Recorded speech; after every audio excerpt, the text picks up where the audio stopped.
বসিরহাট মহকুমা আদালতে চরম উত্তেজনা, বিক্ষোভ দেখালেন আইনজীবীরা। কারণ সন্দেশখালী কাণ্ডে গ্রেফতার উত্তম সর্দার এবং বিকাশ সিংহকে বসিরহাট মহকুমা আদালতে কোনো কাগজপত্র ছাড়াই লকআপে ঢোকানো হয়েছে।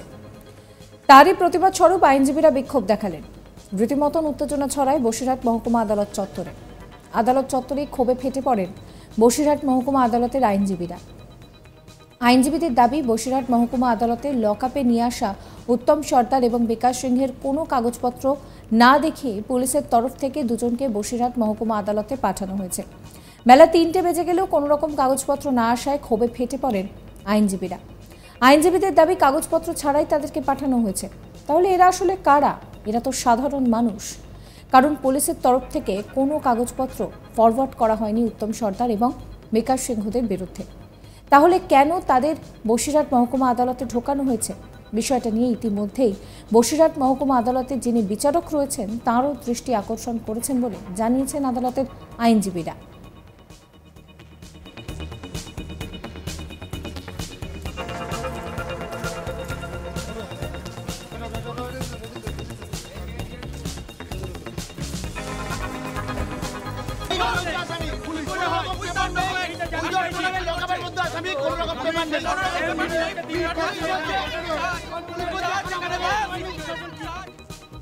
আইনজীবী অর্পণ হালদারের প্রশ্ন, কয়েকজন পাবলিককে লকআপে রাখা হয়েছে।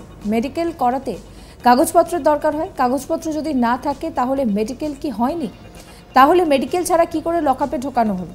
আইনজীবী বলেন, আমরা বেআইনি কাজ হতে দিতে পারি না। কোনো রকম কাগজপত্র আসেনি। সন্দেশখালী কাণ্ডে অ্যারেস্ট করে আনা হয়েছে। মেডিকেল হয়েছে বলছে, কাগজপত্র ছাড়া মেডিকেল হলো কি করে? তারা বিচারককে বিষয়টা জানিয়েছেন বলেও জানানো হয়েছে। বিচারক জানিয়েছেন বিষয়টা আলোচনা করে তিনি দেখছেন। আইনজীবী অর্পণ হালদারের কথা শোনাবো আপনাদের। কয়েকজন পাবলিককে ভিতরে লকআপে করা হয়েছে। কোনো রকম কোনো ফরওয়ার্ডিং নেই, কোনো রকম পিসি প্রেয়ার নেই। কার বিরুদ্ধে অভিযোগ? আমার বিরুদ্ধে অভিযোগ হচ্ছে পুলিশ অফিসার যারা এতে যুক্ত আছে তারা কি করে এই লকআপে এই আসামিদের ঢোকালো, সেটাই হচ্ছে আমাদের অভিযোগ। মেডিকেলটা হলো কীভাবে? কোনো পেপার যদি না থাকে কারদের মেডিকেল হয়ে এখানে ঢুকলো, এটাতে তাহলে পাবলিককে ঢুকিয়ে দেওয়া হয়েছে। আসামি কি করে আসামি এটা যে আসামি সেটাই যদি এখন না থাকে তাহলে কি করে বিকাশ সিংহ আমরা জানবো? আমরা অ্যাডভোকেট, আমরা বেআইনি কাজ হতে দিতে পারি না একটা কোর্ট কম্পাউন্ডের মধ্যে। যদি কোনো আসামি হিসেবে ঢোকানো হবে তাদের অবশ্যই পেপারস থাকবে এবং মেডিকেল থাকবে এবং এখানে বসে মেমো প্যারেজ সাইন করা হচ্ছে। লকআপের মধ্যে বসে মেমো প্যারেজ সাইন করা হচ্ছে। কোনো রকম কাগজ আসেনি। মেমো প্যারেজ আসামি মেমো প্যারেজ এই বুশেট কোর্টের মধ্যে সন্দেশখালীর কেস কানেকশন যে কয়েকদিন ধরে যে অগ্নিগর্ভ পরিস্থিতি সন্দেশখালীতে তাদের যেসব অ্যাকিউজে অ্যারেস্ট হয়েছে তাদের নাকি আজকে অ্যারেস্ট করে বুশেট করে পাঠানো হয়েছে উইদাউট এনি পেপারস। কি করে লকআপ ইন চার্জ কি করে তাদেরকে ভিতরে ঢোকালো এবং তাদের ডিটেইন করে রাখলো, ইললিগাল ডিটেনশন। কারোরই কোনো কাগজ নেই, নট এ সিঙ্গেল পারসন, কোনো কারো কাগজ নেই। মেডিকেল হয়েছে বলছে, মেডিকেলটা হলো কি করে? উইদাউট এনি পেপারসে মেডিকেলটা হলো কি করে? বিচারককে টোটাল বিষয় জানিয়েছি, এই বিষয়টা বিচারককেও জানিয়েছি যে আমরা এটা সংবাদ মাধ্যমের সামনে তুলে ধরবো। এইভাবে ইললিগাল ডিটেনশন করে রাখার কোনো যুক্তি হয় না। বিচারক কি বলছেন? বিচারক বলছেন এই বিষয়টা আমি আলোচনা করে দেখছি।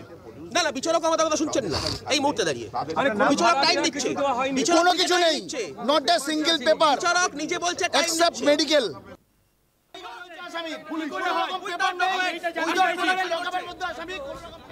আইনজীবী বিকাশ ঘোষ জানালেন যে নির্ধারিত সময়ের পর আসামিদের আনা হয়েছে। 4:45 নাগাদ কাগজপত্র আনা হয়েছে, কিন্তু কাগজপত্র জমা দেওয়ার সময় ছিল দুপুর 2:30 পর্যন্ত। তাই নির্ধারিত সময়ের পর তারা আর কাজ করবেন না। আসামিদের নিয়ে এবার পুলিশ কি করবে সেটা তারাই বুঝবে। শোনাবো বিকাশ ঘোষের কথাও। কাগজ এসছে 4:45 সময়। আমরা বলেছি অ্যাকর্ডিং টু সিআরও আর রিসিভ করা যাবে না হলিডে রিমান্ডে। তাহলে আজ কি হবে? এখন কোর্ট কি ভেতরে নিয়ে গিয়ে কি করবে? কোনো উকিলবাবু নেই, সবাই চলে গেছে। কোর্ট এখন পুলিশ আর কোর্ট ভেতরে আছে। আপনারা মুভ করবেন না? না, আমরা মুভ করব না। তাহলে আমরা বলেছি এই রেকর্ড সোমবারে রেখে দিতে এসিজিএম এর কাছে। তাহলে আসামিদের কি করবে এখন? আসামিদের পুলিশ বুঝবে কি করবে, জেসি বা সেটা পুলিশ বলবে, আমরা তো বলতে পারবো না। উইদাউট টাইমের পরে আসামি রিসিভ করা যায় না, এটা সিআরওতে বলা আছে। আজকে কটা পর্যন্ত? আজকে ছুটি দিলে হলিডে? ছুটির দিন হলিডে 2:30 পর্যন্ত। আর কাগজ এসছে কটায়? কাগজ এসছে 3:45। সেই জন্য আপনারা আর কোনো না, আমরা ওই জন্য মুভ করবো। তাহলে এই আসামিগুলোর কি ফিরিয়ে নিয়ে যাবে থানা? এটা পুলিশ বুঝবে, আসামি ফিরিয়ে নিয়ে যাবে না আসামি হাকিমের বাড়ি নিয়ে যাবে। পুলিশ হলো কি করে? কোনো এফআইআর নেই,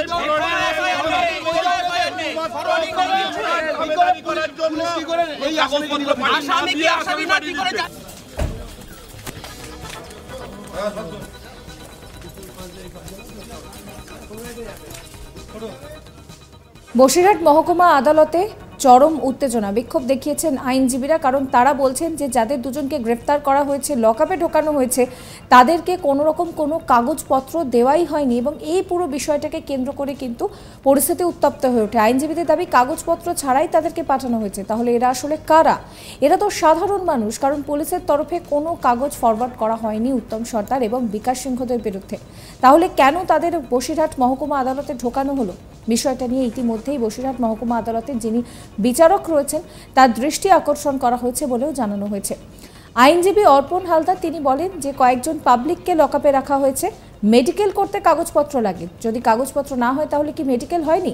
মেডিকেল না হলে লকআপে কি করে ঢোকানো হলো? আইনজীবী হিসেবে কোনো বেআইনি কাজ হতে দিতে পারি না। কি বলছেন তিনি, শোনাবো।